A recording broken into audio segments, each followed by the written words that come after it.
చెప్పండి. ఇకపై ఉన్న చోటే ఓటు. ఎన్నికల సంఘం షాకింగ్ నిర్ణయం. అమల్లో ఏ మేరకు సాధ్యమయ్యే ఛాన్స్ ఉంటుంది? ఇది చాలా పెద్ద నిర్ణయం అండి. Register as voters only in places where you reside. ఎక్కడ ఉంటే అక్కడే మీరు ఓటు చేసుకోవాలి.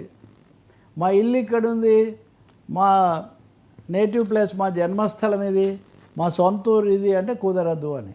ఇది ఎప్పుడు వస్తుంది? నిన్న మనం చర్చించినట్టుగా బీహార్ ఎన్నికలు రాబోతుండగా అక్కడ అంటే సర్ప్రైజ్ చెక్ రివిజన్. ఈ సర్ప్రైజ్ రివిజన్ అనేది సడన్గా చేసేటటువంటిది. గతంలో 22 ఏళ్ళకి ఒకసారి చేశారు వర్మ.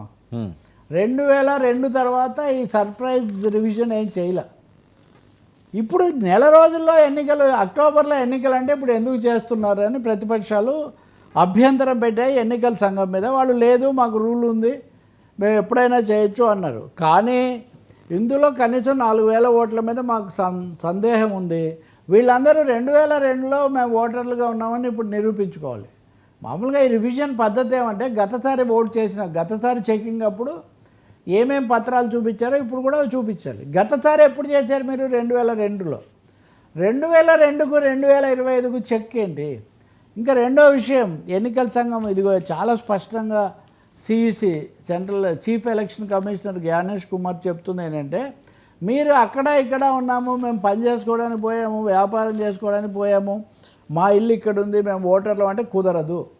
మీరు ఆర్డినరీ రెసిడెంట్, సాధారణ నివాసం ఎక్కడ ఉంటున్నారో అక్కడ మీరు ఓటు నమోదు చేసుకోవాలి. ఇది బీహార్ ఎన్నికలను ఖచ్చితంగా తీవ్రంగా దెబ్బతీస్తుంది. బీహార్లో ఒక చిన్న సైజు ప్రీ పోల్ ఆపరేషన్. ఎందుకంటే బీహార్ వాళ్ళు మైగ్రెంట్ లేబర్ వలస వెళ్ళి భారీగా చేస్తుంటారు. ఇప్పుడు మీరు ఏ రాష్ట్రంలో చూసినా, ఆఖరికి మొన్న కరోనా అప్పుడు చూసినా కానీ చాలా భారీ ఎత్తున ఎక్కడ చూసినా తరలిపోయిన బీహార్ వాళ్ళే ఉంటారు. ఇప్పుడు వాళ్ళు ఎక్కడికి పోతారు? పని ఉంటే ఉంటారు, లేకపోతే మళ్ళీ రైలు ఎక్కి తినక మళ్ళీ సొంత ఊరికి చేరుతారు. వాళ్ళకి ఓటు ఇవ్వమంటే ఎట్లా కుదురుతుందండి? అది కూడా ఒక్కసారిగా 22 ఏళ్ళ తర్వాత వాళ్ళకి ఇప్పుడు హైదరాబాద్లోనో లేదా విజయవాడలోనో ఓటు ఇవ్వమంటే ఇస్తారా?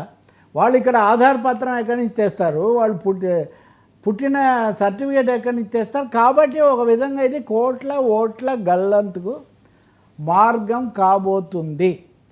బీహార్లో కొంచెం ఎదురుగాలి వీస్తుంది అనే ఉద్దేశంతో ప్రభుత్వం లేదా పాలక కూటమి ఎన్డీఏ భయం ఈ పరిస్థితికి దారితీసింది. ఎన్నికల సంఘం కూడా కేవలం నిబంధనలను చెప్తూ ఉండొచ్చు, నిబంధనలు, కానీ 22 ఏళ్ళు ఏమయ్యాయి నిబంధనలు? మోదీ అధికారానికి వచ్చి కూడా 2 ప్రభుత్వాలు 10 ఏళ్ళు అయిపోయింది కదా. 10 ఏళ్లలో ఎందుకు చేయలేదు? మీరు ఎన్ఆర్సీ ఉంది, ఈ సిటిజన్షిప్ పౌరసత్వానికి సంబంధించింది. వేరే మతానికి అంటే వేరే దేశం నుంచి వచ్చిన వాళ్ళు, సరిహద్దు రాష్ట్రం కదా, సరిహద్దు రాష్ట్రాల నుంచి వచ్చిన వాళ్ళు, మీరు హిందువులు అయితే మీకు పౌరసత్వం ఉంటుంది, వేరే మతాల వాళ్ళైతే ఉండదు అని అందులో ఉన్న రూలు.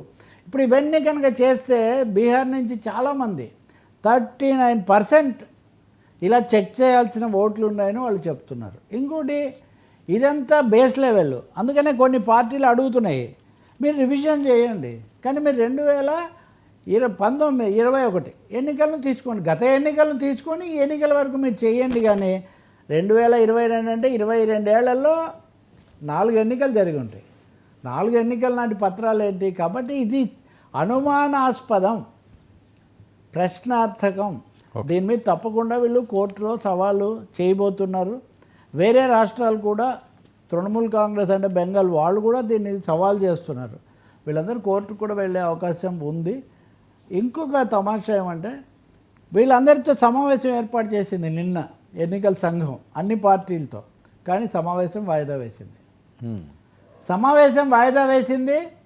ప్రక్రియ కొనసాగుతుంది. కాబట్టి అన్ని సందేహాలు పెంచుతూ ఉందన్నమాట.